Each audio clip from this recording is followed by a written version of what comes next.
Let's go! Rocco with Kaya Sofia. Woo!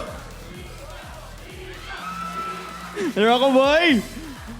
I think everyone would agree na when it comes to the male dance stars, Fem ang pinaka-challenging na dance style. Tama ba, Rocco boy?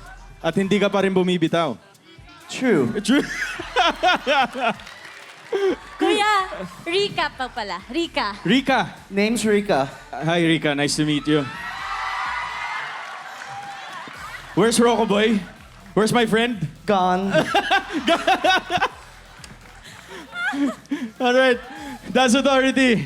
Yan. Sobrang gusto ko yung approach. Yan ang gusto ko eh. Yung may nakikita kong something na hindi ka natatakot gawin, which is ginawa mo, Rocco. Ito yung sinasabi natin na start na ng mga duo talaga. So ngayong gabi na to, ang dami ko napanood, ang dami ko nagustuhan, but for tonight, kayo ang favorite ko. Thank you po. Slay. Ang saya-saya yung panoorin.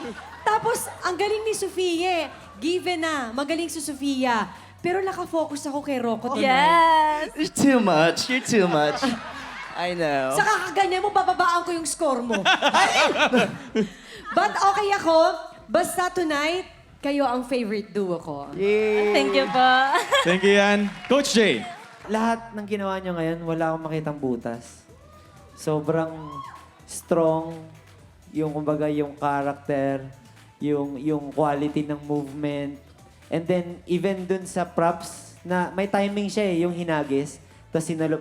Yung parang hindi niya na iniisip, pero akmang-akma na. Kumbaga, para kayong naka-metronome na kahit anong gawin nyo, umaakma na siya dun sa music. Thank you, Thank Coach. you, Coach. Ray? Gusto ko lang i-comment si Rocco kasi nakikita ko talaga na sobrang up for the challenge siya every time nasasampa siya ng stage. And binibiro tayo ni Rocco, di ba, na ganyan siya ngayon, siya si Rika. Pero dedication ang tawag dyan. Thank you, Ray.